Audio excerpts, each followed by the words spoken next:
Vamos rápidamente con el doctor Miguel Moreno Brizuela. Te agradezco mucho, doctor. Muy buenos días. Gracias por estar nuevamente con nosotros. Eduardo, muy buenos días. Saludo con Gracias. afecto a ti y al auditorio. Estas imágenes que estamos viendo, que nos duele, que estamos viendo de Acapulco, me imagino que tú las habrás visto muchas veces en muchos escenarios mundiales, porque finalmente tu especialidad implica no solamente tratar de prevenir y organizar en el papel lo que tiene que hacerse para que la protección civil pueda desarrollarse de la mejor manera ante un evento eh, inesperado o bien incluso esperado, pero con demasiada fuerza, como fue el caso del huracán. O sea, ustedes como especialistas en el mundo pues tratan de prevenir primero en el papel y a partir de las experiencias que han visto en todo el mundo, se hacen adecuaciones a las políticas y a las estrategias de atención a una contingencia. Me refiero que estas imágenes tú las viste porque finalmente es inherente a la especialidad que tú tienes. Ahora, una pregunta que me asalta, si hubiéramos avisado, si hubiéramos hecho las cosas como by the book, como dicen los gringos, si hubiéramos hecho las cosas como deberían de hacerse, los daños que estamos viendo hubiesen sido menores o iguales. Bueno, lo decíamos en entrevistas pasadas, que la cultura de la protección civil es muy importante. Países como Japón, los países nórdicos, tienen una gran cultura de protección civil y han minimizado enormemente los daños. O sea, el huracán en este caso, pero pongamos el caso de un sismo o de cualquier otro desastre natural, golpea a una comunidad, a una entidad, a un estado, a un país, pero depende del grado de cultura de protección civil para maximizar o minimizar los daños. Voy a poner un ejemplo concreto, que ya lo he dicho en diversas ocasiones. En 2010, en Haití, pegó un sismo de 7.2. Este sismo de 7.2 causó la destrucción prácticamente de Puerto Príncipe. Más de 1,5 millones de personas se quedaron sin hogar. Y lo peor, causó la muerte de 316,000 haitianos. Digo, un sismo de 7.2 en 2010. Ese mismo año, 4 meses después, en Japón, pegó el cuarto sismo más intenso en la historia moderna de la humanidad, un sismo de 9, que en cuestiones geológicas, .1 es geométricamente el aumento, no es aritmético. O sea, la diferencia entre 7.2 y 9 es enorme. ¿Cuál fue el resultado del sismo de 9 en Japón? No se murió ni una sola persona a consecuencia del sismo y no se cayó un solo edificio. La diferencia de 316,000 víctimas fatales fue la preparación en materia de protección civil y de gestión integral de riesgo. Esto te podría decir en lo que sucedió en Acapulco. Revisando lo que pasó, el gobierno federal avisa con tiempo a los gobiernos estatales y municipales de que venía este meteoro, este desastre natural. Eh, pero la respuesta no es como debiera haber sido. Nosotros en la Ciudad de México, cuando fui secretario de Protección Civil, teníamos un procedimiento que se llamaba procedimiento de reacción inmediata del plan permanente ante contingencias. En este caso sería capítulo huracán. Entonces, si se hubiese alertado o se alertó a tiempo, la respuesta inmediata debería haber sido la que te platiqué. Salen las brigadas de protección civil a las calles para ayudar a la población más vulnerable, se hacen evacuaciones de la población más vulnerable, se va a donde hay, digamos, laderas, en donde hay gente viviendo a la orilla de la laguna, de las lagunas, de los ríos, del mar en este caso, se evacúa a esa gente, en todos los hoteles, en todos los inmuebles, se ponen barrotes de madera para proteger la entrada del huracán, y entonces se hubieran minimizado con mucho los daños. Nosotros teníamos programas que veo que no se cumplieron en Acapulco o en el estado de Guerrero, como son el programa de hospital seguro, el programa de hotel seguro, el programa de escuela segura, que son programas en donde a la gente de esas instituciones se les preparaba en materia de protección civil para responder adecuadamente ante un evento de esa naturaleza. Entonces, los daños sí pudieron haber sido menores. Aquí la cuestión es que la cultura de la protección civil no es asunto únicamente del país, del gobierno, es asunto también de nosotros los ciudadanos. Yo he estado, y yo te agradezco estas entrevistas porque hay que promover esta cultura de la protección civil para evitar estas pérdidas humanas. ¿Con cuánto tiempo se prepara una comunidad para enfrentar un huracán? Con mucho tiempo, es permanente. Es decir, la cultura de la protección civil debe entrar en las escuelas, en las oficinas, en los hoteles, en los hospitales, en las oficinas públicas, porque debemos de estar preparados para enfrentar. En la Ciudad de México dimos un paso enorme en materia de protección civil cuando fui secretario de Protección Civil.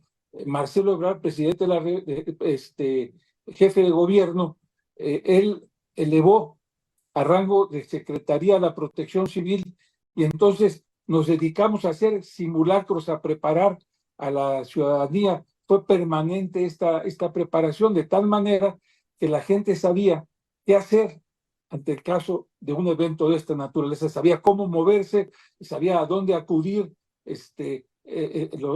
las escuelas sabían qué hacer, los hospitales sabían qué hacer, había un procedimiento de hospital seguro, cosa que no se hizo totalmente en Guerrero, porque incluso te decía, para hacer esto se tiene que tener un atlas de riesgo.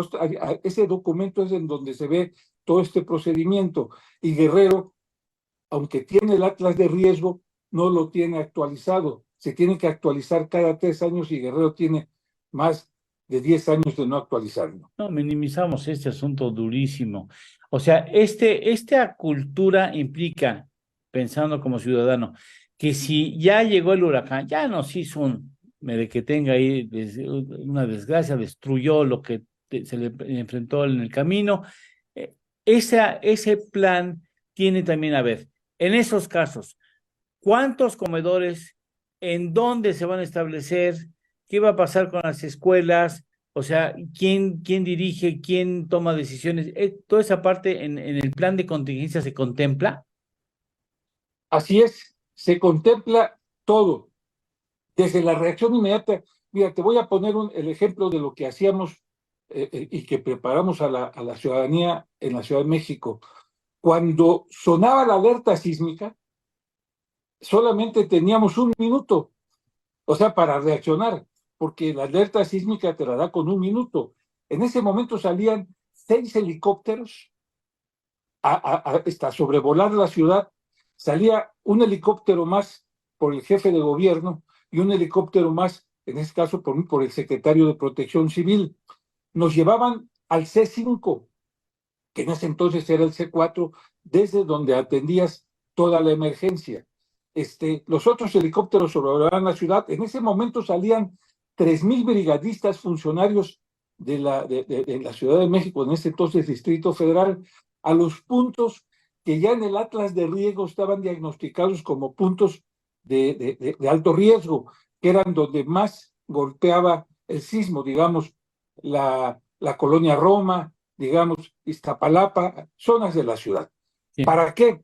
Para estar allí, al momento, si hubiera un desastre, ya estar sabiendo qué hacer y diciéndole a la población lo que tenía que hacer. La población sabía que al escuchar la alerta sísmica, porque hacíamos simulacros constantemente, no solamente el 19 de septiembre, cada escuela, cada hospital sabía qué hacer. En los hospitales deberían de tener planta de emergencia necesariamente. Los hospitales deberían de tener un programa interno de protección civil especial en donde aguantara su estructura un sismo de más de 8, y lo teníamos, de todos los inmuebles, y entonces la gente sabía que si estaba en el primer piso para abajo, evacuaban con calma, no corro, no empujo, no grito, sabía que tenía que ayudar a la gente más vulnerable para salir a la calle. Había los puntos de seguridad ya marcados en los lugares, la gente sabía dónde estar para evitar que le cayeran vidrios, que le cayeran. Es decir, te lo pongo como ejemplo de lo que se hace en una sociedad preparada, como lo hizo, por ejemplo, Japón ante el tsunami, que si no hubieran estado preparados, hubieran habido 5 millones de muertos, el tsunami más devastador después del sismo de 9 en 2010, y aquí fueron 20,000 víctimas fatales, o sea, una diferencia enorme. Eso es lo que debemos de hacer como sociedad y como gobierno, y prepararnos para futuros desastres. Ya después del niño, del niño ahogado, tapar el pozo, bueno, pues sí, hay que taparlo ya después del niño ahogado de cualquier manera. Yo te estoy yo checando ayer, porque este tema lo hemos estado tratando. Acá, Guerrero, no Acapulco, Guerrero tiene la mayor cantidad de personal en las unidades estatales de protección civil. Tiene 26,315 personas registradas, según datos del INEGI, y no estamos preparados para hacer un plan de contingencia. ¿Cómo no es el ánimo? Se me hace muy pueril tratar de buscar culpables y señalar al gobierno federal.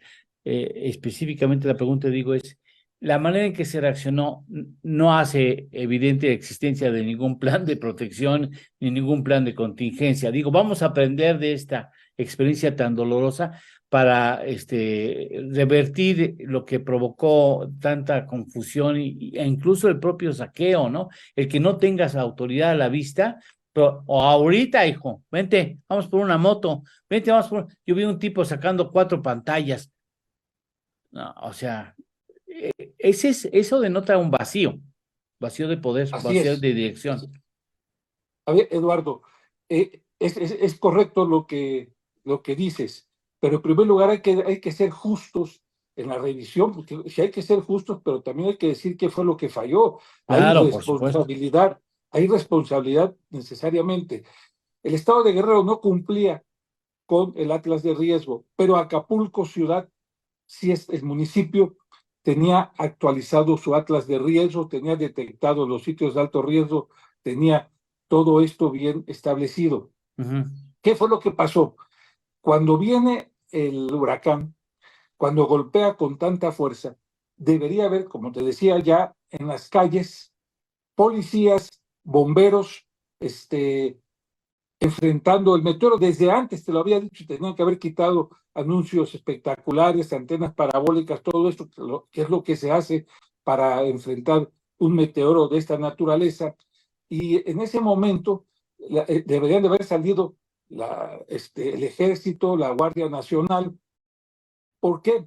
Porque lo que sigue después de un evento, de un desastre de esta naturaleza, es el caos. Y el caos no ayuda a nadie. Ese caos hace que la gente con desesperación se empieza a buscar qué hacer, pero sobre todo, yo te decía, aquí sale lo mejor del ser humano, pero también del ser humano. Y ahí se le ocurre, pues me voy a hacer de una pantalla, a río revuelto, incluso hay un dicho muy mexicano, y entonces esto, el ejército, la policía, dentro de este plan permanente, tiene la obligación de parar esto e incluso declarar toque de queda para evitar que este tipo de cosas haya. Porque si hay saqueo, eso ya habla de que un gobierno perdió lo que se conoce como gobernabilidad democrática y que jamás debe perderse en un desastre de esta naturaleza. Bueno, entonces, ahora, ¿en cuánto tiempo, ya por último, en cuánto tiempo crees que, o sea, qué es lo que tienen que hacer ahorita las autoridades en Acapulco y en Guerrero? A ver, sentarse, decir, a ver, vamos a revisar en dónde la regamos, en dónde hubo problemas, para que para la próxima no vuelva a suceder nada igual. Es así, y qué faltantes tienen, tú debiste haber hecho esto. A mí me parece que la gente no sabe qué hacer. Así es, se tiene que hacer una revisión de la actuación, de lo que salió bien y de lo que salió mal. Se tiene que establecer, esto lo dice el plan permanente que te repito, nosotros teníamos desde el 2007 en la Ciudad de México, entonces Distrito Federal. El plan permanente contempla un gabinete de crisis. El gabinete de crisis está establecido. Saben qué secretarios tienen que estar en ese gabinete de crisis. Desconozco si está funcionando como tal en el estado de Guerrero. Debería de estar funcionando este gabinete de crisis. Y se tiene que estar en este momento ya haciendo un censo, parece que se está haciendo. Llegaron los famosos servidores de la Nación de la Ciudad de México a hacer un censo casa por casa de qué fue lo que se dañó, de qué fue lo que se perdió. Se tienen que hacer revisiones. Ojo, puede haber daño estructural en muchos edificios y en muchas casas. Entonces, los directores responsables de obra que mande el gobierno, que manden los tres niveles de gobierno, deben de revisar edificio por edificio antes de permitir que la gente vuelva a entrar a sus hogares. Casas que están dañadas también deben de ser revisadas. Se tienen que revisar instalaciones eléctricas, hidráulicas, de gas.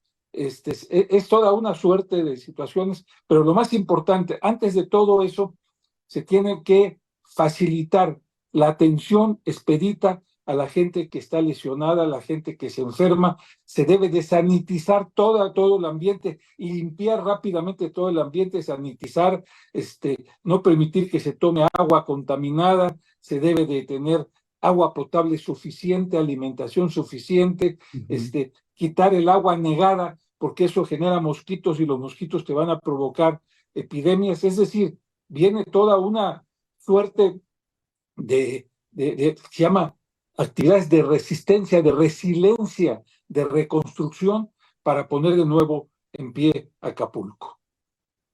Bueno, seguiremos este asunto más adelante, te volveremos a molestar, doctor. Muchas gracias por el conocimiento que evidentemente tienes dominado a la perfección, porque esto nos sirve a todos, aunque no estemos en Acapulco, nos sirve, porque los ciudadanos debemos demandar a la autoridad el atlas de riesgo, que haya un plan específico, un plan de contingencia, cómo se tiene que responder, porque es la seguridad de nuestra familia, de nuestros hijos, de nuestras propiedades, de nuestro contexto social. Muchas gracias por estar con nosotros, doctor. Te lo aprecio. Con mucho gusto, Eduardo, te saludo y me despido de ti con mucho afecto y de todo tu auditorio. Muchas gracias, eres muy amable. Hasta pronto. Volveremos a tenerte aquí con mucho gusto. Gracias.